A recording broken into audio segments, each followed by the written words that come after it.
Então, 1.1. Quem é o consumidor do serviço? É a primeira recomendação aqui sobre esse princípio, foco no valor. Estudar quem é o consumidor, detalhar o consumidor do serviço para poder compreender melhor o valor do serviço. Sobre esse ponto, o que é que a ITIL detalha para a gente? O que é que a ITIL diz para a gente? Precisamos de entendimento claro. Quem são todas as partes interessadas do serviço? Como a gente pode subdividir essas partes interessadas? Precisamos delimitar quem são os clientes, os usuários e o patrocinador do serviço. Isso tem que ficar bem delimitado e a gente também tem que entender como é que se comportam eles, os clientes, usuários e patrocinadores. Para entender melhor isso, eu trouxe aqui um exemplo bem simples. Vamos imaginar um serviço diretório para gerenciamento de acesso integrado dentro de uma organização qualquer. Exemplo, Active Directory. Você vai fazer o gerenciamento de acesso de todos os usuários. Cada usuário vai ter seu perfil, acesso a determinados sistemas, ferramentas. Esse é um exemplo em que o provedor é o departamento de TI. Quando o provedor está dentro da organização, a gente chama de provedor interno. Quando a organização ela vende serviço para fora, ela é chamada de provedor externo. Uma empresa de outsourcing de tecnologia de informação é um provedor externo, na visão do cliente desse serviço. Eu, por exemplo, contrato para a minha empresa um Service Desk de TI terceirizado. Esse Service Desk de TI, portanto, é feito por um provedor externo. Aqui nesse exemplo, digamos que a gente esteja contratando aqui licença de Active Directory.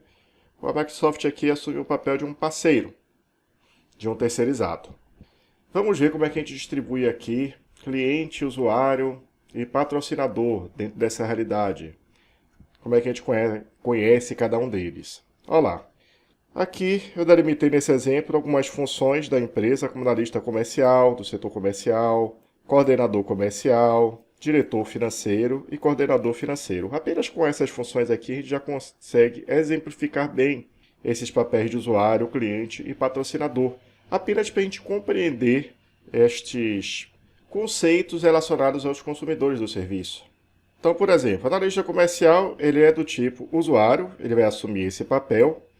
E aqui eu tenho delimitado que o interesse dele, dentro desse serviço, é acesso parcial aos sistemas A, B e C. Sistemas quaisquer dentro da empresa, que eu não estou dando nome aqui aos bois, a gente tem que entender apenas que ele tem acesso a 3 sistemas corporativos. Por que parcial?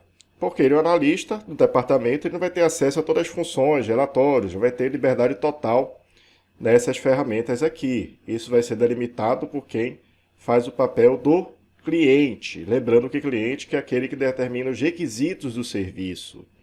Nas próximas linhas a gente vai ver quem assume o papel do cliente nessa empresa aqui que eu estou dando exemplo. Coordenador comercial. Olha lá, é ele mesmo.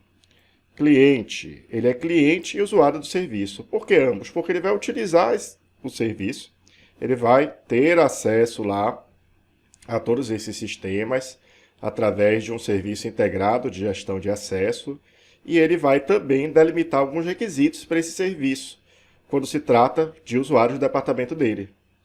Olha lá, o interesse dele, o que é que ele faz? Ele autoriza a criação de novos usuários para o comercial e define o perfis para esses analistas comerciais. Ele que define até onde cada analista comercial tem acesso ou não a esses serviços, a esses sistemas. E ele tem acesso total aos mesmos sistemas, A, B e C. Já o diretor financeiro dessa organização está aqui como exemplo de patrocinador. Por quê? Porque ele que autoriza os custos para a organização como um todo. Então, dentro dessa organização, você precisa aprovar licenças para esse tipo de serviço de diretório lá em tecnologia da informação, a autorização dos custos vem do setor financeiro, precisa do aval do diretor financeiro. Ele também é um usuário, ele também acumula papel do usuário, autoriza os custos para o serviço e também tem acesso ao total a outros sistemas, certo? Sistemas financeiros, outros sistemas corporativos. E o coordenador financeiro? Ele faz o papel do cliente e usuário. Por quê? Porque é ele que dá autorização à criação de novos usuários para o departamento e define perfil, assim como o coordenador comercial faz. Dessa empresa aqui, por padrão, são os coordenadores dos setores que definem isso, que definem a autorização para novos usuários de rede, e que estabelecem os requisitos, dizem até onde cada perfil acessa. E tem acesso total a sistemas que são os mesmos sistemas lá do diretor, de forma total também. Ele tem acesso a todos os relatórios, tudo o que tem embutido aqui nas funções desses sistemas.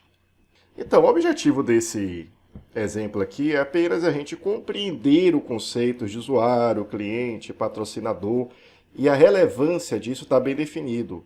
Obviamente, eu não dei esse exemplo aqui para você ter um tipo de ferramenta aqui que você consiga trabalhar com todo tipo de serviço. Se você for trabalhar aqui com um serviço, por exemplo, de Business Intelligence, que é muito mais complexo do que esse que eu exemplifiquei, você vai ter uma forma muito mais detalhada de você elaborar qual é o interesse de cada parte interessada, o que é que agrega valor para cada parte interessada. Por quê? Porque a gente está falando de um mundo que é um serviço de Business Intelligence. A gente está falando de algo muito mais trabalhoso de definir quais são o tipo de informações e que tipos de gráficos as pessoas vão acessar aquelas informações com uma ferramenta poderosa dessa dá. Eu dou um exemplo simples aqui de forma proposital, apenas para a gente sedimentar esses conceitos aqui de consumidores do serviço, que é o que a gente está estudando no momento. Ok?